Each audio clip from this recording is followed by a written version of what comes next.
Yes, so hello everyone and welcome back to Imtihan IAS. So basically this is the fourth class of the yearly current affairs. जो last तीन class थे वहां पे हम लोगों ने अप्रैल 2025 मई 2025 को देख लिया था। This is going to be the second part of May 2026 May 2025। So basically इस क्लास में हम क्या कर रहे हैं, तो एक साल के जितने भी इंपॉर्टेंट करंट अफेयर्स हैं, ठीक है, उन सारे के सारे मेजरली अगर साल हर एक मंथ को हम कैप्चर करते हैं तो उस मंथ में से लगभग लगभग हम आपको 10 टॉपिक निकालने के प्रयास कर रहे हैं। ये वो 10 टॉपिक है जो कि आपके एग्जाम के लिए हाईली क्रिटिकल है, that is going to help in the upcoming UPSC examination as well as this is critical for the upcoming BPSC examination। So अगर हम अभी बात करते हैं, जो हमारा आज का पहला टॉपिक ऑफ डिस्कशन है वो पर्टिनेंट क्वेश्चन है। मैंने पहले भी कहा है, फिर से कह रहा हूं कि अगर किसी भी चीज का 50 साल पुर रहा हो, ठीक है, अगर कोई भी चीज है और उस चीज का हमको देखने को मिलता है कि 50 साल पुर रहा है तो वो इंपॉर्टेंट हो जाता है। लाइकवाइज आपको मेरे पीछे नजर आ रहा होगा कि ये आपको रिगार्डिंग न्यूज है सिक्किम के। जी हाँ, आप एग्जैक्टली टाइम देख सकते हो, 16 मई 2025 का न्यूज है। एंड बेसिकली 50th एनिवर्सरी जो है सिक्किम की जो स्टेटहुड थी उसको यहाँ पर सेलिब्रेट किया गया है। एंड इस चीज की जो रिपोर्टिंग है वो आपके पीआईबी में भी हुई है। सो ये हमारा बनता है आज का पहला मोस्ट क्रिटिकल टॉपिक। अब यहाँ पर हमको देखना क्या है, सो बेसिकली अगर हम यहाँ पे बात करते हैं तो आपको देखना होगा कि जो सिक्किम है, उस सिक्किम का जो स्टेटहुड है उसके पीछे की जो कहानी है ना, वो सिक्किम के पीछे की कहानी क्या है एग्जैक्टली अगर हम पीछे चलते हैं और आपको लेकर चलते हैं ना 1947 के आसपास, तो याद रखना सिक्किम ना इंडिया का एक स्टेट नहीं था, ठीक है। बेसिकली उस टाइम पे जो सिक्किम था ना, अगर हम बात करते हैं टिल 1947 में ना, तो सिक्किम एक प्रकार का आपको इंडियन प्रिंसली स्टेट था, ठीक है, जो कि चोग्याल्स के द्वारा जो था ना वो रूल किया जाता था। अब जब 1947 में जो ब्रिटिशर्स थे वो ब्रिटिशर्स यहाँ पे चले गए थे ना, उसके बाद सिक्किम इंडिया का प्रोटेक्टोरेट स्टेट बना था। क्या कहा है मैंने, सिक्किम इंडिया का प्रोटेक्टोरेट स्टेट बना था। सिक्किम इंडिया का फुल फ्लेज स्टेट जो था वो बेसिकली नहीं था, ठीक है। प्रोटेक्टोरेट स्टेट का मतलब क्या होता है, प्रोटेक्टोरेट स्टेट का मतलब होता है, अगर हम लेकर चले तो पहला आप ले लेते हैं डिफेंस ले लेते हैं, ठीक है। अगर मेजरली हम समझे डिफेंस ले लो या फिर आप एक्सटर्नल अफेयर्स ले लो, तो किसी भी स्टेट का ना वो किसके हाथ में था, तो वो हमको देखने को मिलता है कि इंडिया के हाथ में था। बाद बाकी चीजें क्या थी, तो बाद बाकी चीजें हमको देखने को मिल रहा है जो सिक्किम है वो अपना खुद का मैनेज कर रहा था। बट प्रॉब्लम ये होती है कि उसके बाद सिक्किम के अंदर ही, ठीक है, जो वहां पे सिक्किम के लोकल लोग थे, जो लोकल लोग वहां पे रह रहे थे, उनके अंदर एक डिमांड आती है कि they just want a transition from being a monarchy to a democracy. और अगर हम इस मोनार्की यानी कि राजाशाही से लेकर डेमोक्रेसी के बीच का जो ट्रांजेक्शन है, ठीक है, डेमोक्रेसी के बीच का जो ट्रांजिशन है, इस ट्रांजिशन को हम देखते हैं तो यही हमको बताता है कि बेसिकली अगर मैं इस ट्रांजिशन को देखूं तो ये हमको बताता है कि भाई साहब किस तरीके से जो सिक्किम है वो उसको स्टेटहुड मिला। बेसिकली कहानी स्टार्ट होती है आपके इन द ईयर 1974 में। 1974 में सिक्किम के अंदर एक आवाज उठती है और वहां पे better integration, better association with India जो है ना, इसका एक डिमांड उठता है। अब सिक्किम कह रहा था कि हमको इंडिया के साथ ना ज्यादा अच्छे तरीके से एसोसिएट होना है, ये प्रोटेक्टोरेट स्टेट बनकर हम नहीं रह सकते। तो जब सिक्किम कह रहा था प्रोटेक्टोरेट स्टेट बनकर नहीं रह सकते हैं, तो उसके बाद हमको देखने को मिलता है कि हम एक अमेंडमेंट करते हैं, that is 35th constitutional amendment act of 1974।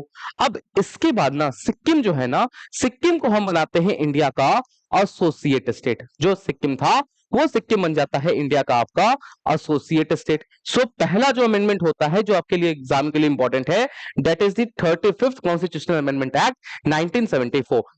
Please do keep this thing in mind कि इससे जो सिक्किम है वो सिक्किम को एसोसिएट स्टेट का दर्जा दिया गया था। सिक्किम का इंडिया में फुल इंटीग्रेशन जो है वो फुल इंटीग्रेशन नहीं हुआ था। तो अगर हम फुल इंटीग्रेशन के बारे में बात करते हैं तो फुल इंटीग्रेशन कब हुआ था, तो उसके लिए हमको थोड़ा सा आगे जाना पड़ेगा। फुल इंटीग्रेशन हमको देखने को मिलता है वो होता है by way of 36 constitutional amendment act 1975।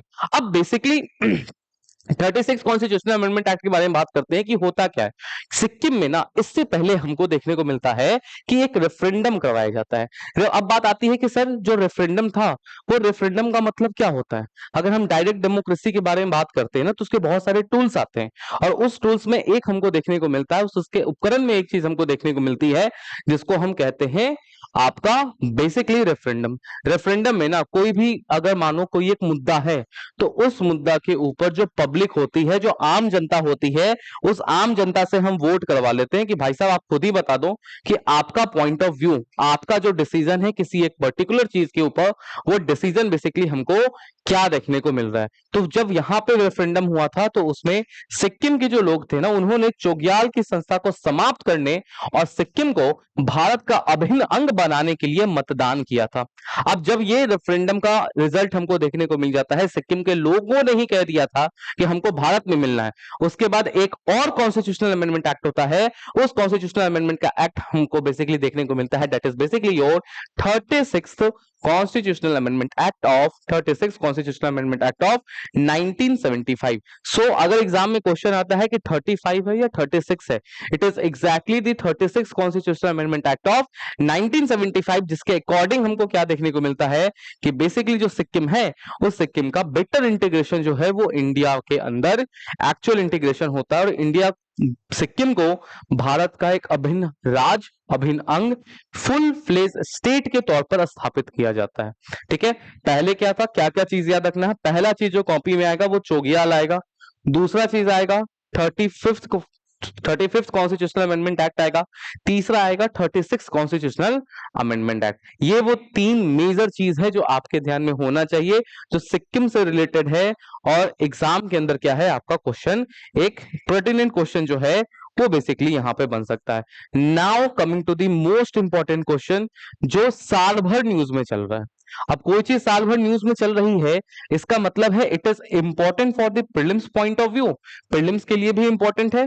और अगर हम आगे देखते हैं ना, तो जब आप मेंस लिखने जाएंगे, वेदर आप यूपीएससी का मेंस लिखने जाते हैं और आप बीपीएससी जो एग्जाम है वो बीपीएससी के पेपर का मेंस लिख रहे हैं, तो दोनों जगह ये इंपॉर्टेंट है। क्या है, आईआर का ये टॉपिक है, आईआर से जीएस2 में आप रिलेट करोगे। टॉपिक है इंडिया और यूके का फ्री ट्रेड एग्रीमेंट हुआ है। ठीक है, एग्जैक्टली आप देख सकते हो। ठीक है, यहाँ पे मैंने दो लगाए हैं, एक आपको नजर आ रहा है टाइम्स ऑफ इंडिया का है जिसमें इसके बारे में पूरी डिटेल की गई है। फिर 6 मई 2025 को ये द हिंदू का कटिंग है जहां पे India UK free trade agreements के जो उतने भी हाइलाइट्स हैं वो आपको मेंशन किए गए हैं। यहाँ पे केवल ये दो पेपर नहीं, इंडियन एक्सप्रेस ले लो, मिंट ले लो, कोई भी पेपर लो, नाम लो, हर एक में कंटिन्यूस कम से कम 3 से 4 आर्टिकल आपको इंडिया यूके के बारे में मिल जाएंगे। अब बेसिकली बात है ना कि फ्री ट्रेड एग्रीमेंट हुआ है, ठीक है, डील साइन हुई है, चलो डील तो ठीक है। पॉइंट इज कि सबसे पहला क्वेश्चन आता है कि जो फ्री ट्रेड एग्रीमेंट होता है, वो फ्री ट्रेड एग्रीमेंट बेसिकली क्या होता है, क्या होता है free trade agreement, free trade का मतलब क्या है।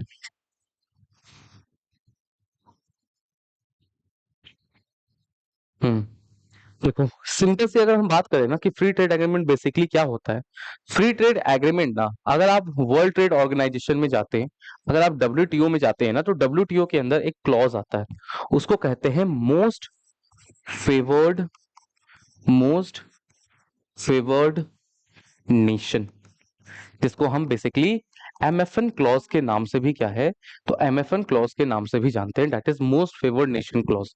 ठीक है, मोस्ट फेवर्ड नेशन क्लॉज में क्या है, डब्ल्यूटीओ है, तो डब्ल्यूटीओ के बहुत सारे मेंबर कंट्रीज होंगे। ठीक है, तो डब्ल्यूटीओ के हमको देखने को मिलता है कि भाई साहब इसमें ना बहुत सारे मेंबर कंट्रीज होंगे। तो ये जो मोस्ट फेवर्ड नेशन क्लॉज है ना, ये कहता है एग्जैक्टली मैं अगर इसको कहूं ना, तो दिस इज ना, याद रखना ये एक आपको मिसनोमर है। क्यों मैं मिसनोमर कह रहा हूं, अगर मैं मोस्ट फेवर्ड नेशन कहता हूं, इसका एग्जैक्टली शाब्दिक अर्थ क्या होगा मोस्ट फेवर्ड का, यस। ठीक है, मतलब ऐसा कोई बंदा, हमारा कोई ऐसा ट्रेडिंग पार्टनर जिसको हम सबसे ज्यादा जो बेनिफिट है, जो प्रोसीड्स हैं वो दे रहे हैं।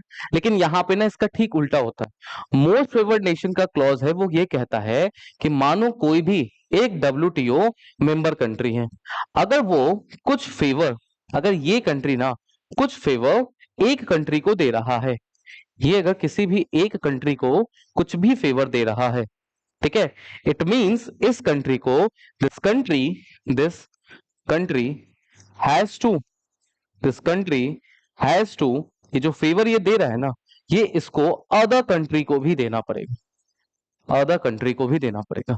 This is exactly the most favoured nation clause. मतलब अगर मानो मेरे 4-5 दोस्त हैं, एक दोस्त को अगर मैंने 100 रुपए दिए, इट डायरेक्टली मीन्स कि मैं वो 100 रुपए सभी लोगों को दूंगा, किसी भी एक बंदा को मैं कुछ स्पेशल ट्रीटमेंट जो है ना नहीं दूंगा। तो अगर ये मोस्ट फेवर्ड नेशन क्लॉज के बारे में बात करें ना, तो मोस्ट फेवर्ड नेशन क्लॉज को बेसिकली आप मान सकते हो, this is basically the non discriminatory clause of WTO, non discriminatory clause of WTO है।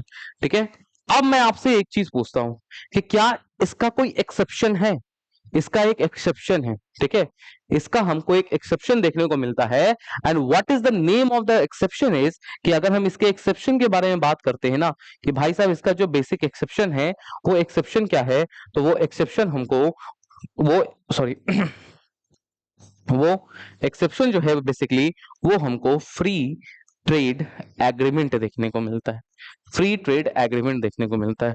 फ्री ट्रेड एग्रीमेंट में ना जो मेन वर्ड है ना, दैट इज ट्रेड एग्रीमेंट, की जो व्यापार समझौता है वो क्या होता है? व्यापार समझौता इट इज लाइक दो कंट्री है, दो कंट्री आपस में जो ट्रेडिंग है, वो ट्रेडिंग करने के लिए क्या कर रही है, आपस में कोई डील कोई एग्रीमेंट कर रही है। अब ये एग्रीमेंट ना बहुत सारे टाइप्स का हो सकता है, लिखा गया है सारा, ठीक है, ये जो है ना ये बहुत सारे आपको बेसिकली ना टाइप्स के हो सकते हैं। कौन कौन से टाइप्स होते हैं, तो ये है वो उसके इनके एग्जैक्टली टाइप्स, अलग अलग टाइप होता है। सबसे पहला सबसे लोएस्ट लेवल पे जो ट्रेड एग्रीमेंट होता है उसको हम क्या कहते हैं, तो we basically called it preferential trade agreement, that is PTA. Preferential trade agreement के तौर पे क्या है, तो हम उसको कहते हैं। अब पहला बात आता है कि सर उसके ऊपर क्या है, तो प्रेफरेंशियल ट्रेड एग्रीमेंट के ठीक ऊपर क्या आता है, that is your free trade agreement, that is FTA.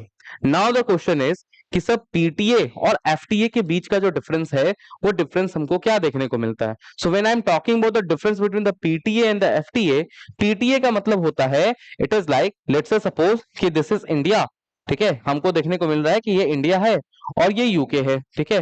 तो इंडिया और यूके ने क्या कहा है कि जितने भी चीज मानो हम दोनों के बीच में ना 100 चीजों के बीच में ट्रेड होता है, तो इंडिया और यूके ने कहा है कि 100 तो नहीं, हम 5-6 चीज हम लोग पिक कर ले रहे हैं। ये जो 5-6 चीज होंगे ना, इसके ऊपर हम दोनों कंट्री, ठीक है, ना आप हमारे ऊपर टैक्स लगाइएगा कस्टम, ना हम तुम्हारे ऊपर लगाएंगे। सो इट इज लाइक क्या होता है कि मानो कुछ सेलेक्टेड आइटम्स जो होते हैं ना, जो सेलेक्टेड आइटम्स जो होते हैं उनके ऊपर क्या होता है, या तो टैरिफ, ठीक है, जो टैक्सेस है, जो कस्टम ड्यूटी है उसको कम कर दिया जाता है, या उसको बिल्कुल ही ऑलमोस्ट जीरो के बराबर कर दिया जाता है। तो कुछ चुनिंदा चीजों के ऊपर होगा तो क्या लगेगा, प्रेफरेंशियल ट्रेड एग्रीमेंट लगेगा। अब मानो 100 आइटम्स थे हमारे पास, 100 में से मानो मेजोरिटी ऑफ द आइटम्स के ऊपर कर दिया, 90, 95, 96, लगभग 100 कर दिया, तो ये किसके ऊपर आएगा, तो ये हमको देखने को मिलता है, ये आता है आपका फ्री ट्रेड एग्रीमेंट में। तो फ्री ट्रेड एग्रीमेंट का मतलब क्या होता है, फ्री ट्रेड एग्रीमेंट का मतलब होता है कि बेसिकली दो कंट्री आपस में जितने भी गुड्स एंड सर्विसेज का इंपोर्ट एक्सपोर्ट कर रही है, ट्रेड कर रही है, उनमें मोस्ट ऑफ द आइटम्स के ऊपर जो टैरिफ है, ठीक है, उनको ऑलमोस्ट जीरो या एकदम कम कर दिया जाता है। This is exactly what is your free trade agreement. अब बात आती है कि सर यहीं तक है या इसके ऊपर पहुंचता है, इसके ऊपर भी पहुंचता है, ठीक है। फ्री ट्रेड एग्रीमेंट के बाद ऊपर क्या होता है, that is comprehensive economic partnership agreement, that is CEPA. CEPA का मतलब क्या होता है, अब देखो एक चीज होता है एक्सपोर्ट इंपोर्ट, हम और आप जैसे जो लोग हैं वो भी मार्केट में सामान खरीदते हैं, ठीक है, गवर्नमेंट भी प्रोक्योरमेंट करती है, तो गवर्नमेंट का जो प्रोक्योरमेंट करना है, गवर्नमेंट का प्रोक्योरमेंट मार्केट अलग है। तो जब किसी विदेशी देश को जो डोमेस्टिक कंट्री है उसमें गवर्नमेंट का प्रोक्योरमेंट मार्केट जो है, वहां से भी सामान कंसेशनल रेट पर खरीदने का राइट मिल जाए, तो उसको हम कहते हैं कॉम्प्रिहेंसिव इकोनॉमिक पार्टनरशिप एग्रीमेंट। क्या है सर, एडिशनल एरियाज, ठीक है, additional areas on regulatory issues, services investment, competition, government procurement, इसको याद रखना, डिस्प्यूट एक्सेट्रा। तो सीईपीए में एक लाइन क्या जाएगा, that is access to government procurement. CEPA का मतलब क्या होगा, access to government, access to government, access to government procurement. CEPA के जस्ट ऊपर क्या आता है, तो ऊपर हमको देखने को मिलता है कस्टम यूनियन। हाँ, एक मिनट देखो क्या है, मैं आपको ट्रेड एग्रीमेंट्स करवा रहा हूं, ठीक है। ट्रेड एग्रीमेंट्स में ना लेवल्स होते हैं, अलग अलग लेवल्स होते हैं। सबसे नीचे वाला लेवल क्या है? That is preferential trade agreement. ठीक है, सबसे नीचे क्या आता है? That is PTA. पीटीए का मतलब क्या होता है? पीटीए में एक लाइन डालना है। लेट्स से सपोज ये इंडिया है और ये यूके है। ठीक है, इंडिया और यूके का टोटल अगर हम ट्रेड वॉल्यूम निकालें, ठीक है, टोटल अगर हम ट्रेड वॉल्यूम निकालते हैं, ठीक है, तो मानो वो हमको आ रहा है बेसिकली मान लो हम लोग ना 250 आइटम्स के ऊपर जो है ना वो ट्रेड कर रहे हैं। लेट्स से सपोज हम लोग 250 आइटम के ऊपर ट्रेड कर रहे हैं। पीटीए में क्या होगा कि हम डिसाइड कर लेंगे कि इसमें से 50 गुड्स एंड सर्विसेज, इनके ऊपर क्या है, 50 गुड्स एंड सर्विसेज के ऊपर हम क्या कर रहे हैं, जो टैरिफ है उस टैरिफ को कम कर रहे हैं। ठीक है, तो अगर 50 गुड्स एंड सर्विसेज के ऊपर हम टैरिफ को कम कर रहे हैं, इसका मतलब क्या होगा? इसका मतलब है पीटीए है। सेकंड इसके लेवल पर आते हैं। सेकंड लेवल क्या है? 250 था ना, मानो 225 के ऊपर कर दिया। ठीक है, 225 के ऊपर जो आपके टैरिफ है, इस टैरिफ को हमने बेसिकली ना कट कर दिया। तो अगर मानो 225 आइटम्स के ऊपर जो टैरिफ है इसको कट कर दिए, इसका मतलब क्या हो गया? ये इसका मतलब हो गया एफटीए हो गया। नाउ इंडिया के अंदर सरकार जो है वो भी तो सामान खरीदती है एफसीआई वगैरह के अंदर। ठीक है, बहुत सारी चीजें खरीदती है, कुछ मैन्युफैक्चरिंग के आइटम्स को खरीदती है ना। तो गवर्नमेंट भी क्या हम लोगों की तरह रिटेलर शॉप पे जाती है? नहीं जाती है ना। गवर्नमेंट को अगर मानो एफसीआई के अंदर सामान खरीदने, प्रोक्योरमेंट करना है एमएसपी के ऊपर, तो सरकार हम लोगों की तरह बाजार में तो नहीं जाती है।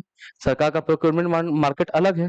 तो हर एक कंट्री का, ठीक है, बेसिकली क्या होता है, हर एक कंट्री का जो प्रोक्योरमेंट मार्केट है ना, जो तो हर एक कंट्री का जो प्रोक्योरमेंट मार्केट है गवर्नमेंट के लिए अलग होता है।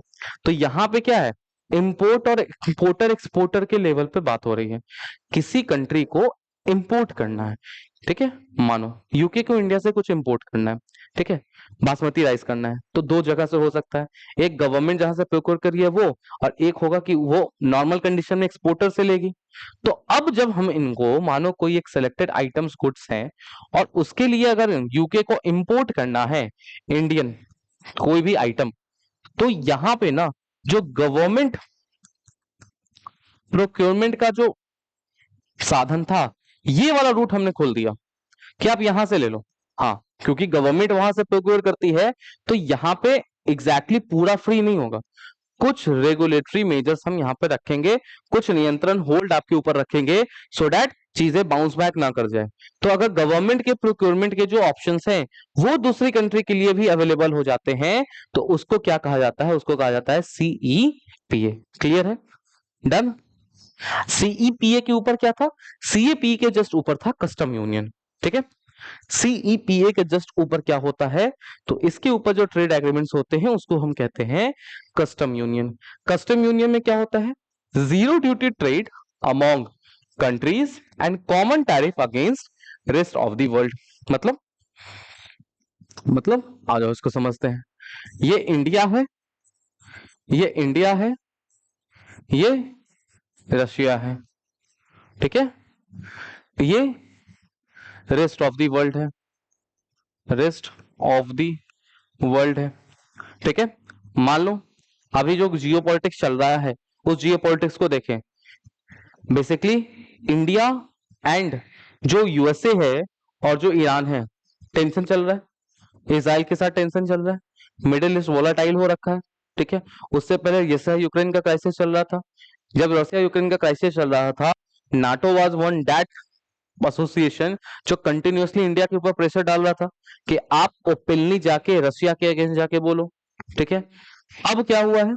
अब उसके टाइम के बाद जब ट्रंप एडमिनिस्ट्रेशन 2.0 आता है, ठीक है, ट्रंप एडमिनिस्ट्रेशन 2.0 में जो इंडिया और यूएस के जो रिलेशंस है उसमें थोड़ी सी गिरावट आई। यूएसए ने क्या किया? इंडिया के ऊपर टैरिफ लगा दिया। जब यूएसए ने इंडिया के ऊपर टैरिफ लगाया, इस बार का अगर इकोनॉमिक सर्वे पढ़ोगे, आप लोगों का इकोनॉमिक सर्वे हुआ? नहीं हुआ? हाँ, क्या बोलूं मैं? बोलूंगा तो विवाद हो जाएगा। क्या बोलूं? आपका बनाया हुआ, आपके लिए मेहनत किया हुआ, आपके लिए पढ़ा हुआ, फायदा कोई और उठा के गया। हिंदी मीडियम बैच, उनकी एक कॉपी भर गई पूरी, ऑलमोस्ट पूरा इकोनॉमी पढ़ लिया उन लोगों ने। Budget, balance of payment, inflation, CPI WPI जो सीरीज चेंज हुआ है, ठीक है, कल बेसल नॉर्म्स वगैरह सारा पढ़ गया हम लोग। बनाया किनके लिए था? आप लोगों के लिए था। फायदा किसी और को हो गया, ठीक है। चलो, अब देखो क्या बता रहा था। अगर इस बार का इकोनॉमिक सर्वे पढ़ोगे ना, तो इकोनॉमिक सर्वे बताता है आपका कि इंडिया का डिस्पाइट टैरिफ लगा इंडिया के ऊपर, लेकिन उसके बाद भी ना, ठीक है, despite being affected by, despite being affected by, affected by by USA tariff, India का जो एक्सपोर्ट है, export of India, export of India, उसमें हमको इंक्रीमेंट ही देखने को मिला है। अब बात आता है क्यों। किसी भी चीज के पीछे का जो रीजन है, मैंने बार बार कहा है, उस चीज के वाई के ऊपर जाओ कि क्यों। बेसिकली अगर वो चीज हो रही है तो क्यों हो रहा है, उसके पीछे का जो रीजन है, वो रीजन हमको क्या देखने को मिलता है। तो बेसिकली अगर हम रीजन के पीछे जाते हैं कि क्यों है, तो देखने को मिला ना, इंडिया ने ना अपने एक्सपोर्ट डेस्टिनेशन जो थे ना, इंडिया ने अपने एक्सपोर्ट डेस्टिनेशन को चेंज कर दिया, डाइवर्सिफाई कर दिया। और डाइवर्सिफाई में सबसे ज्यादा कहाँ पे हुआ है? रसिया के साथ, ठीक है। तो इसका मतलब है कि अब मानो एक एग्जांपल दे रहे हैं, इंडिया और रसिया ने ना, दोनों ने एक दूसरे के साथ ना कस्टम यूनियन बना लिया। कस्टम यूनियन बनाने के बाद क्या है कि हमको मुसीबत पड़ी तुमने साथ दिया, तुमको मुसीबत पड़ी हमने साथ दिया, एक काम करते हैं हम दोनों आपस में ट्रेड एग्रीमेंट करते हैं। उस ट्रेड एग्रीमेंट का नाम होगा कस्टम यूनियन। कस्टम यूनियन में क्या होगा, जितनी भी चीजें हम दोनों ट्रेड कर रहे हैं, मोस्ट ऑफ द नहीं है, सारी के सारी के ऊपर क्या लग जाएगा? Zero tariff. मतलब एक भी रुपया टैक्स आपको एक्सपोर्ट या इंपोर्ट के ऊपर जो कस्टम ड्यूटी लगती है वो नहीं देना है। नाउ अब क्या करेंगे, अब हर एक कंट्री का डोमेस्टिक पॉलिसी अलग होता है, कस्टम रेट कितना जाएगा वो तो कंट्री का फाइनेंस जो एक्ट बनता है उसमें डिसाइड होता है, टैक्स के अंदर आता है। So it is like India Russia एक साथ बैठेंगे, अब ये दोनों डिसाइड करेंगे जो रेस्ट ऑफ द वर्ल्ड है उनके लिए इन दोनों को कितना टैरिफ लगाना है। इंडिया 35 लगाएगा, अगर 35 डिसाइड हुआ है तो बाहर के जितने भी कंट्रीज हैं उनके साथ, वो कंट्री चाहे रसिया के साथ ट्रेड करे चाहे इंडिया के साथ ट्रेड करे, उनके ऊपर अगर 35 डिसाइड हुआ है तो 35% का जो टैरिफ ड्यूटी होगा वो लगेगा। तो अपना zero plus rest of the world common duty लिखिएगा, लिखिएगा।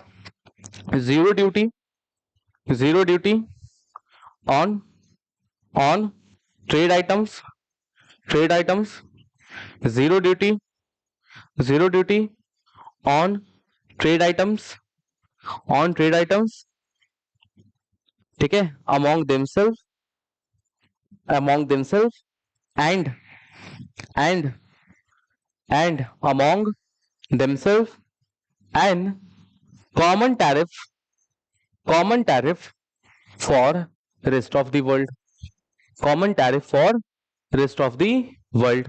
अब सबसे कहां से, पीटीए, पीटी के ऊपर एफटीए, एफटीए के ऊपर सेपा, सेपा के ऊपर कस्टम यूनियन, कस्टम यूनियन के ऊपर क्या होता है, तो कस्टम यूनियन के ऊपर देखने को मिलता है, आता है common market.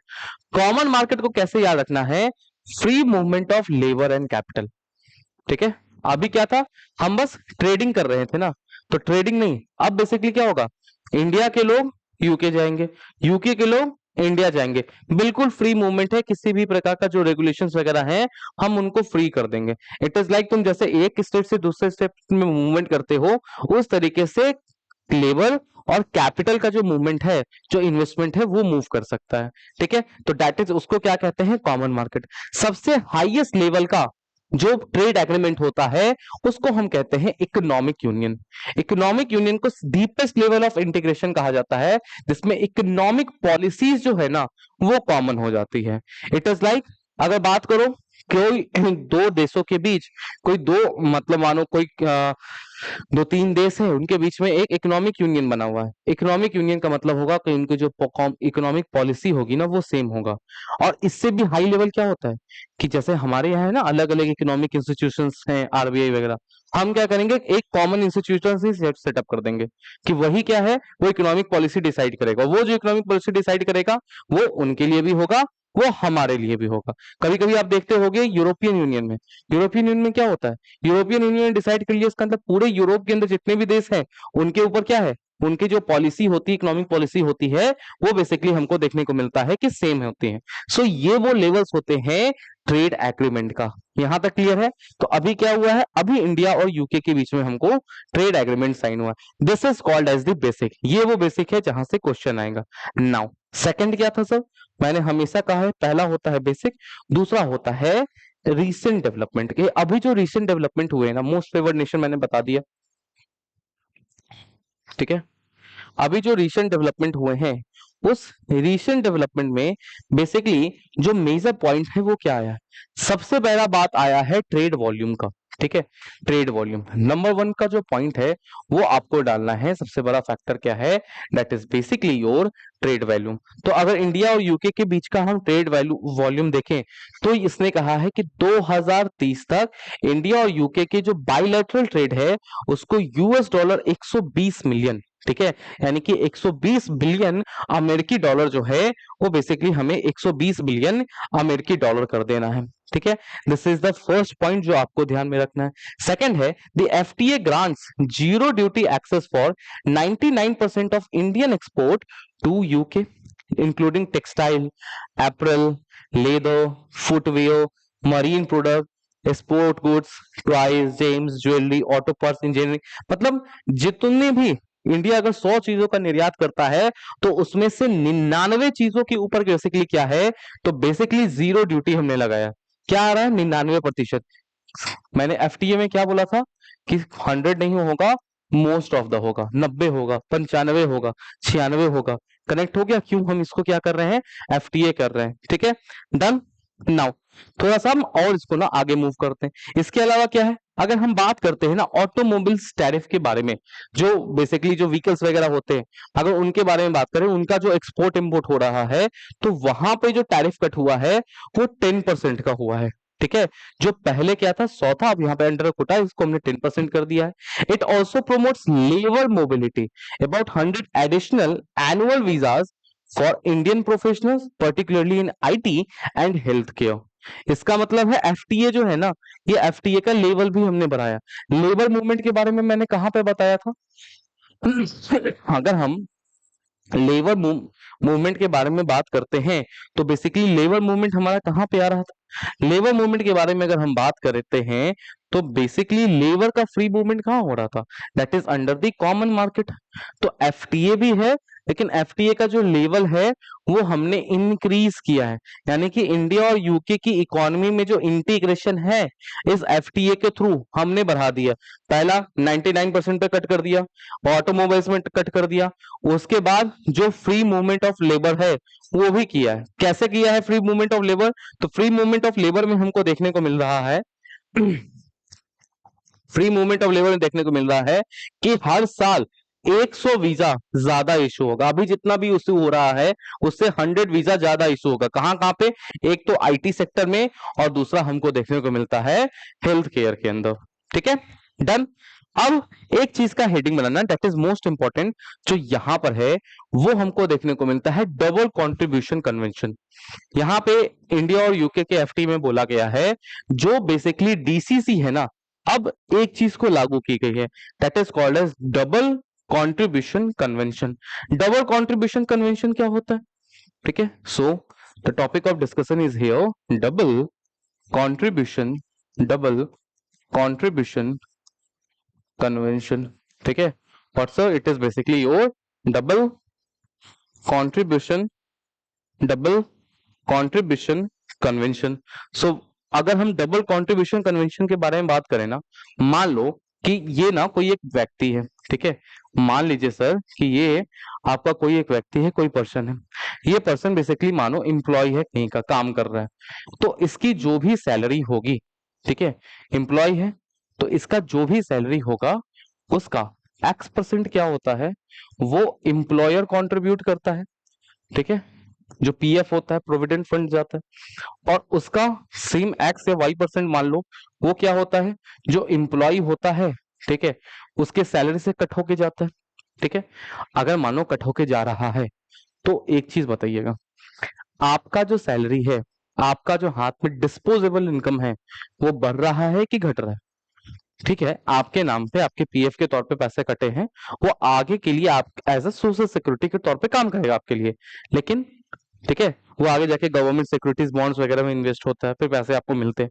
But the thing is that कि ऑन एट द टाइम आपके हाथ में डिस्पोजेबल इनकम कट गया। अभी मैंने एक चीज कहा था, that is called as free movement of free movement of labour. अब मानो एक व्यक्ति को in the name of the social security हमने यहां भी उसकी सैलरी डिडक्ट कर ली, और हमको देखने को मिल रहा है यूके में भी डिडक्ट कर ली, और हमने उस व्यक्ति की जो सैलरी है वो इंडिया में भी उनका कंट्रीब्यूशन के नाम पे, ये जो Y% का जो कंट्रीब्यूशन था इसके नाम पे उनकी सैलरी डिडक्ट कर ली। तो इसका मतलब है जो उनका जो टैक्स है वो दो जगह कट रहा है। तो टैक्स दो जगह कट रहा है, तो इसके हाथ में जो डिस्पोजेबल इनकम है, जो खर्च करने वाला पैसा है, वो खर्च करने वाला पैसा घट जा रहा है। So basically double contribution convention में क्या है कि आपको किसी एक ही जगह पे सोशल सिक्योरिटी स्कीम में कंट्रीब्यूट करना है। दोनों जगह अगर आप दो कंट्रीज में मूव कर रहे हो, काम कर रहे हो, तो जो सोशल सिक्योरिटी स्कीम है उसके नाम पे जो आपका कंट्रीब्यूशन जाना है वो एक ही जगह जाएगा। वो बेसिकली आपको दो जगह जो है वो दो जगह आपको नहीं जाएंगे। That is double contribution convention is an agreement between India and UK that prohibits that prohibits double social security contribution for employees working temporarily in each other country। मतलब कोई है बंदा, वो इधर भी काम कर रहा है, वो उधर भी काम कर रहा है, तो दोनों जगह नहीं, फ्री मूवमेंट ऑफ लेबर कर दिया, लोग कर सकते हैं। लेकिन अगर कोई बंदा इस तरीके से मूव कर रहा है तो हम उसको दोनों कंट्री में क्या है, टैक्स नहीं करेंगे। क्या हो गया तुमको? हाँ, ज्यादा खा लियो? क्या खाए थे? मतलब दिन में चावल खाना छोड़ दो, दिन में चावल खाएंगे, चावल खाते नींद आएगा। एक होता है ना, एक चीज आता है, कॉन्सेप्ट आता है जिसको हम कहते हैं यूपीएससी में, that is called as power nap. 2 घंटा, 1 घंटा अगर सो गए ना 45 मिनट, तो एनर्जी बड़ी हो जाती है। दिन में चावल खा लिए, बोले कि पावर नैप के बारे में सर ने कहा था पावर नैप लेना है, पावर नैप के चक्कर में बोले कि 45 मिनट एकदम सोएंगे, उसके बाद दोगुनी रफ्तार से पढ़ेंगे, नींद खुला 3 घंटे के बाद। पावर नैप, पावर नैप का क्यों हो गया? ठीक है, अच्छा, मतलब 5 बजे सोई हो? हाँ हाँ, सुबह 7 बजे, मतलब इतना सोने का लेवल कहाँ, इतनी नींद कैसे, इतनी नींद कैसे आ जाती है? हाँ, पिछले 10 दिनों के बाद नमक मुंह में गया मेरे शनिवार को, खाने के 12:30 में खाया हूँ, 12:35 में घर से निकल गया हूँ। मतलब 12 घंटा कैसे? चलो, now coming to the next. अब बन जाता है कि सर एक क्वेश्चन एग्जाम में बनेगा, क्योंकि एक अलग तरह से कन्वेंशन आया है यहाँ पे, डेवलप हुआ है, तो इसका ना बेनिफिट्स क्या हो सकता है। सो पहला तो क्या हो गया कि डिस्पोजेबल इनकम क्या है, आपके हाथ में ज्यादा अब बच रहा है, क्योंकि आपको अब ज्यादा पेमेंट जो है वो बेसिकली ज्यादा पेमेंट आपको करने नहीं है, पहला हो गया। सेकंड के ऊपर हम जाते हैं तो सोशल सिक्योरिटी जो कंटिन्यूटी है, employees temporally assign to the UK can maintain their social security benefits in India ensuring that their contributions are not fragmented. यानी कि एक ही जगह आपका पैसा कटता रहेगा, वो आपका सिक्योर है। ऐसा नहीं है कि यहाँ आपका पीएफ कटना बंद हो जा रहा है। Third is cost saving for employees by reducing the additional payroll cost associated with the social security, the DDC makes international assignment more cost effective। Simple सी बात है ना, वो बोला गया कि आप जाओ विदेश, कुछ महीने का काम है करके आओ, हम यहाँ भी कट करेंगे वहां भी कट करेंगे, तो वहां कट होगा तो बेसिकली है एक्सचेंज रेट में आपका जो नेट अमाउंट है जो ज्यादा कट जाएगा। तो अब हम बोल रहे हैं कि इंडिया वाला जो पैसा है वही कटते रहेगा, वहां का पैसा आपका नहीं कटेगा, तो वहां जाना क्या है, लिक्विडेटिव बन रहा है। ठीक है, तीसरा क्या हो जाएगा, कॉस्ट सेविंग है। चौथा है, ये इंपॉर्टेंट पॉइंट है, ठीक है, इसको याद रखना, ये रेसिप्रोकल एग्रीमेंट है। What you mean by the reciprocal agreement? Reciprocal agreement का मतलब होता है डीसीसी उसी कंट्री के साथ होगा जो हमारे साथ भी सेम कर रहा है। इसका मतलब इंडिया अगर कुछ कंट्रीब्यूशन, कुछ बेनिफिट दे रहा है यूके के एम्प्लॉयज को, तो यूके के भी इंडियन एम्प्लॉयज को देना होगा। वो ये नहीं कह सकता है कि हम तो आपका कट करेंगे ही करेंगे। तो अभी ये किन किन कंट्री के बीच साइन हुआ है, तो इंडिया और यूके के बीच क्या है, तो इंडिया यूके के बीच हमें देखने को मिलता है कि बेसिकली ये आपका साइन हो गया। नाउ हो गया। Now coming to the next thing, अगला जो चीज है वो बहुत इंपॉर्टेंट है, ठीक है, that is your rules of origin. Rule of origin के बारे में कभी पढ़ा है, सुना है? इकोनॉमी पढ़ रहे थे तो रूल ऑफ ओरिजिन नहीं पढ़ाया गया? हाँ, रूल नहीं नहीं, रूल ऑफ ओरिजिन क्या होता है? रूल ऑफ ओरिजिन बेसिकली क्या होता है, अब मानो बेसिकली मैंने कह दिया लेट्स से सपोज ये इंडिया है, ठीक है, ये इंडिया है और ये हमारा क्या है, तो ये हमारा यूके देखने को मिलता है। और इंडिया और यूके के बीच बेसिकली क्या है, तो इंडिया और यूके के बीच हमने कर लिया है एफटीए। यहाँ पे चाइना है, ठीक है, चाइना भी बोल क्या रहा है कि इंडिया तुम हमारे साथ भी एफटीए कर लो। इज इट पॉसिबल कि इंडिया चाइना के साथ कर ले? ऐसे ही वो डंप कर रहे हैं अपने सामानों को। इंडियन डोमेस्टिक इंडस्ट्री जो है they are basically heavily hurt by the Chinese dumping activities. So अब मत बताओ कि चाइना यहां सीधे अपना प्रोडक्ट नहीं भेज सकता है। चाइना एक चीज करेगा जिसको हम कहेंगे राउंड ट्रिपिंग। कैसे होगा? चाइना ना अपना प्रोडक्ट भेजेगा यूके को, यूके को बोलेगा तुम्हारे बीच तो है ना फ्री ट्रेड एग्रीमेंट, एक काम करो, तुमको तुमको हमने सामान दिया, ठीक है, और तुम यही सामान क्या करो, जीरो टैरिफ पे यहां पहुंचा दो। इसका मतलब जो चीज ऐसे नहीं आ सकती थी, ऐसे तो सेम चीज आया है ना। सो बेसिकली अब इस चीज के लिए हम एक चीज लेकर आते हैं, rule of origin. Rule of origin इस चीज को ट्रेस करता है कि एक्चुअल जो मूवमेंट है वो मूवमेंट कहां से स्टार्ट हुआ है। अगर किसी भी चीज की ट्रेडिंग हो रही है, जो एक्चुअल प्रोडक्ट है वो प्रोडक्ट मैन्युफैक्चर कहां से हुआ है, लास्ट पॉइंट कहां से आ रहा है वो मैटर नहीं करता है। रूल ऑफ ओरिजिन का मतलब, ओरिजिन मतलब क्या, तो उत्पत्ति, बेसिस पॉइंट जीरो। तो पॉइंट जीरो क्या है, कहां से डेवलप हुआ है। अब रूल ऑफ ओरिजिन को लेके ना जब भी ट्रेडिंग होती थी तो उसको फाइंड आउट करने में बहुत सारे टाइम लैप्सेस होते थे। यहाँ पे बोल दिया गया है अब जो एफटीए हुआ है इंडिया और यूके के बीच, यहां कहा गया है जो एक्सपोर्टर है ना, ठीक है, एक्सपोर्टर असाइन कर देगा, एक्सपोर्टर आपको बेसिकली सर्टिफाई कर देगा और उस चीज को आप ट्रस्ट कर सकते हो कि अगर उसने कह दिया ये इंडियन प्रोडक्ट है, इंडियन के लिए बोल दिया कि यूके का प्रोडक्ट है, तो बेसिकली दैट्स इट, हम उसके आगे नहीं जा रहे। तो जो पेपर वर्क था वो कम हो गया, सिंप्लीफाई कर दिया है हमने किस चीज को, रूल्स ऑफ ओरिजिन को। That is the agreement allows exporter to self certify the origin of their product. इसका मतलब अगर मैं एक एक्सपोर्टर हूं तो अगर मैं जो भी प्रोडक्ट को यूके भेज रहा हूं, मैं सेल्फ सर्टिफाई कर दूंगा कि ये जो प्रोडक्ट है ना ये इंडिया का है। और अगर मैंने सर्टिफाई कर दिया है दैट मैं एक्सपोर्टर हूं and I am certifying that this product belongs to India only, इसका मतलब है अब आगे आपको चेकिंग करने की जरूरत नहीं है। आप यूके के जो इंपोर्टर हो आप इस बात से सेटिस्फाई हो सकते हो कि हाँ, एक चीज आता है ना सेल्फ अटेस्ट करने के लिए आता था यूनिवर्सिटी के टाइम पे, तो उसको ना इसी तरीके से याद कर लेना। अब एक्सपोर्टर को बोला गया है कि आप सेल्फ अटेस्ट कर दो कि ये कहाँ का प्रोडक्ट है, उसने कर दिया, दैट्स इट, बात जो है वो वहीं पे क्या होगी, खत्म हो जाएगी। दैट इससे क्या होगा, जो पेपर वर्क है वो पेपर वर्क आपका रिड्यूस हो जाएगा एंड जो ट्रेड है ना वो ट्रेड जल्दी होगी। पहले जो ट्रेड धीरे धीरे होता था, स्लो होता था, अब जब ट्रेड जल्दी हो गया, गुड्स जल्दी पास ऑन करेगा, तो गुड्स जल्दी पास ऑन करने का क्या मतलब है कि जो वॉल्यूम है वो वॉल्यूम ही बेसिकली आपका इंक्रीज कर जाएगा, ठीक है। अब बेसिकली रूल ऑफ ओरिजिन होता क्या है, थोड़ा सा इसके डेफिनेशन पे ऊपर आ जाते हैं कि what is basically the rule of origin. तो रूल ऑफ ओरिजिन क्या है, rule of origin are legal standards that establish the origin of goods in international trade, यानी कि अंतरराष्ट्रीय व्यापार के अंदर एग्जैक्टली पॉइंट जीरो कहां से हुआ है, कोई भी गुड्स है वो बेसिकली कहां से अराइव हुआ है, बेसिकली उसका जो बेस है वो बेस क्या है। They are crucial for determining economic nationality, याद रखना ये वाला वर्ड आपके कॉपी में होना चाहिए, ठीक है।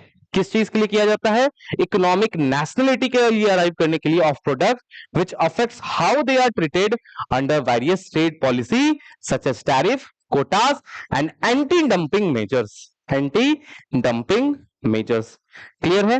क्या मदद करता है, the rules helps to ensure that the products are classified correctly under the trade agreements and enforce fairly. Simple सी बात है ना कि अगर चाइना राउंड ट्रिपिंग करके अपने ही प्रोडक्ट को यूके के थ्रू भेज रहा है या इंडिया के थ्रू यूके में भेज रहा है, इसका मतलब है कि जो एक्चुअल बेनिफिट्स इंडियन कंपनीज को या यूके की कंपनीज को मिलने वाले थे वो नहीं मिला, वो चाइना लेके चला गया।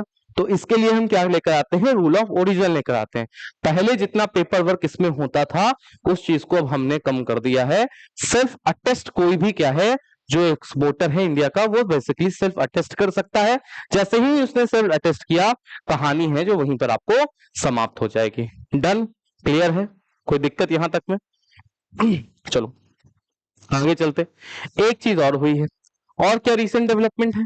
तो रीसेंट डेवलपमेंट में एक और चीज देखने को मिलता है कि अगला जो एग्रीमेंट है ना, that both countries commit to simplified and transparent custom procedures, electronic documentation, harmonized sanitary standards, and faster custom clearance. Special support will be provided to small and medium enterprises. So basically क्या है, जो custom procedures हैं उनको हमको transparent करना है, and जो भी चीज की जो बिलिंग है ना वो पेपरलेस हम कर रहे हैं, क्योंकि पेपर वर्क करने में टाइम ज्यादा लगता है। अब कभी भी एक्सपोर्ट हो रहा है इंडिया और यूके की भी जितनी भी चीजें होंगी, उसके बीच जितना भी पेपर वर्क है उसको कम करके ज्यादा से ज्यादा चीजों के ऊपर हमको क्या करना है, तो उनका इलेक्ट्रॉनिक डॉक्यूमेंटेशन जो है वो बेसिकली आपको इलेक्ट्रॉनिक डॉक्यूमेंटेशन होगा।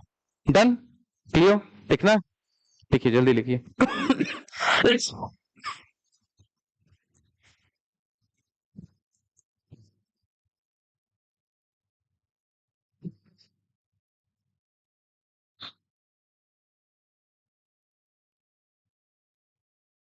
डेमो है आपका? डेमो है? हम्म, ओके। नाउ आगे चलते हैं।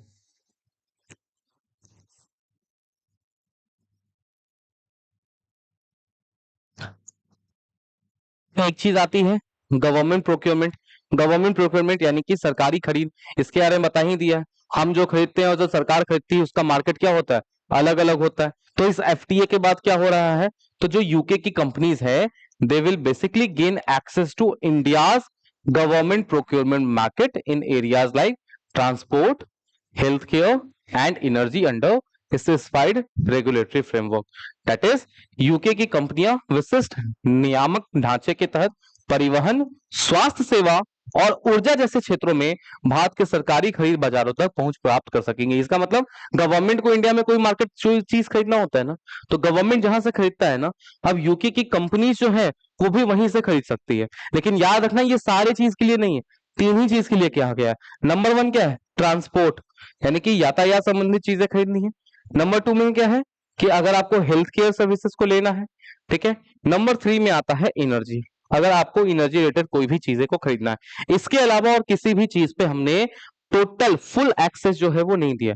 तीन चीजों के ऊपर क्या क्या है, ट्रांसपोर्ट, हेल्थ एंड एनर्जी, यानी कि द, क्या ऐसे याद करना है, दैट इज बेसिकली द लिखते हैं ना हर चीज में, THE।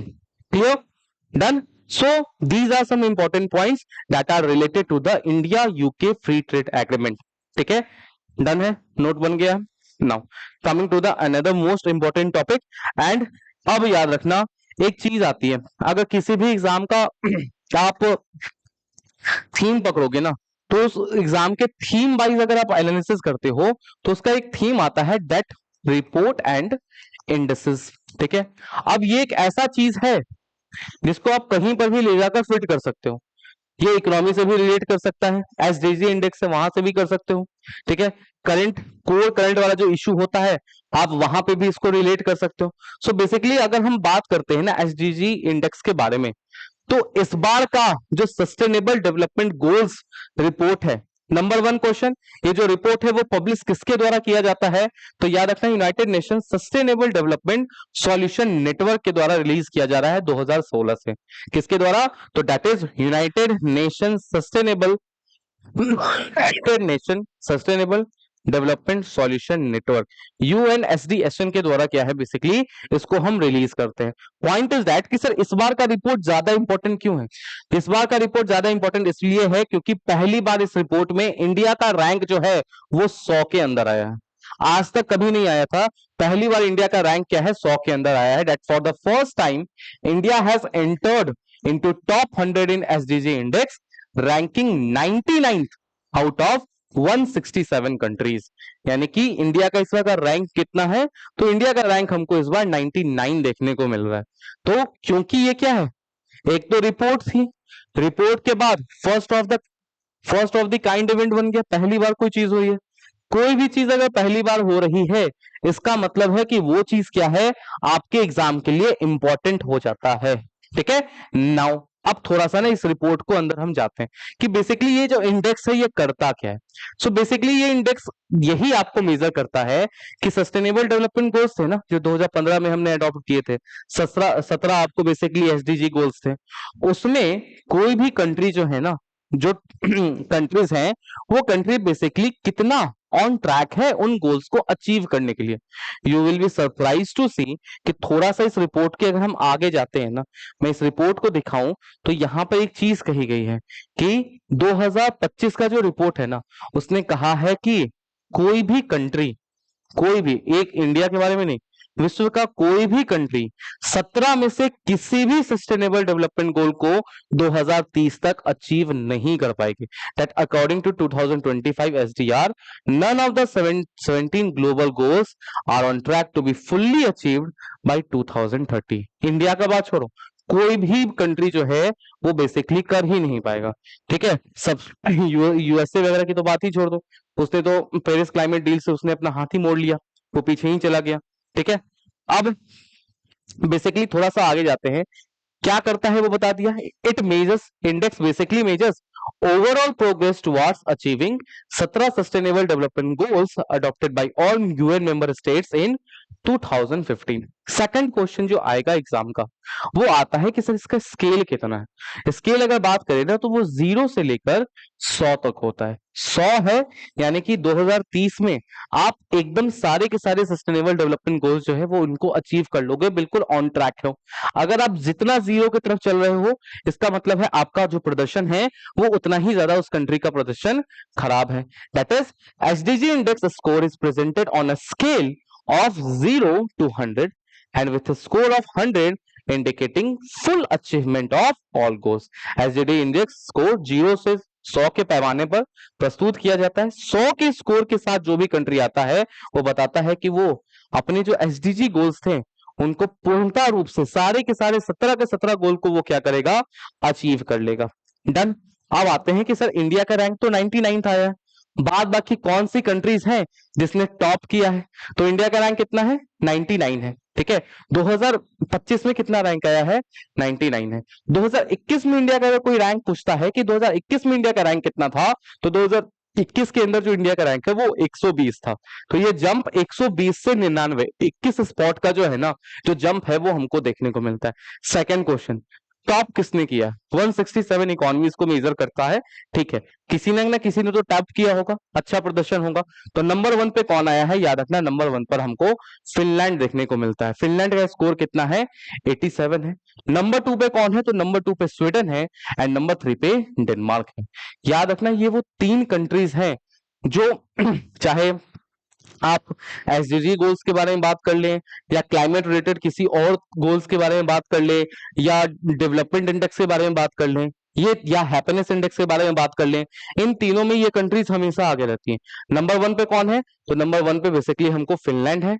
नंबर 2 पे बेसिकली कौन है, स्वीडन है।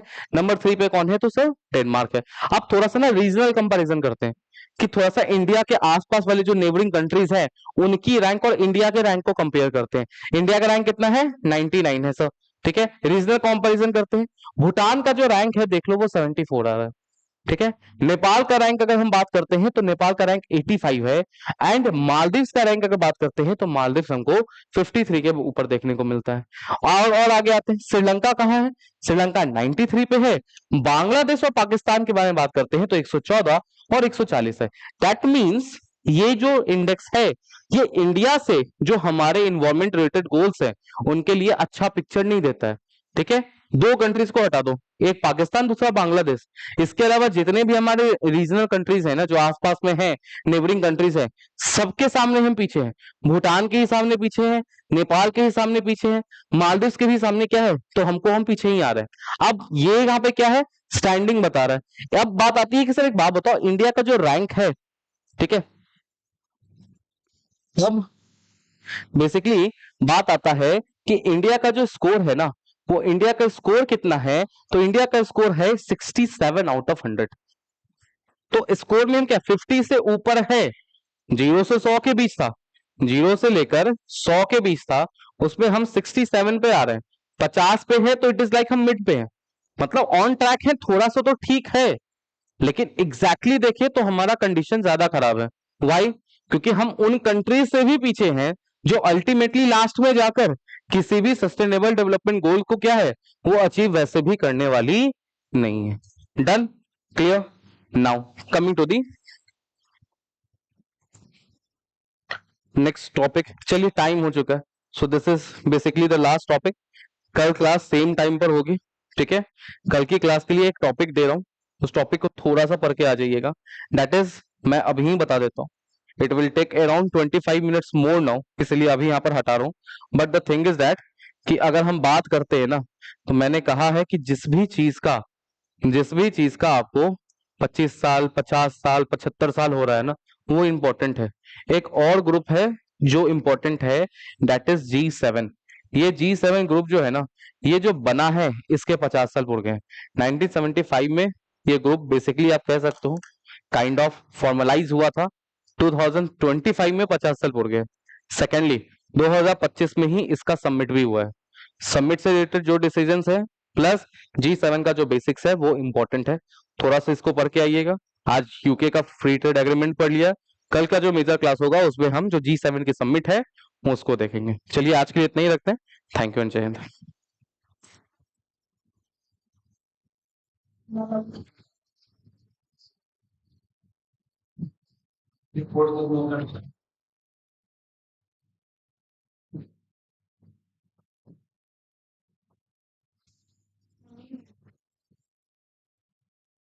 अरे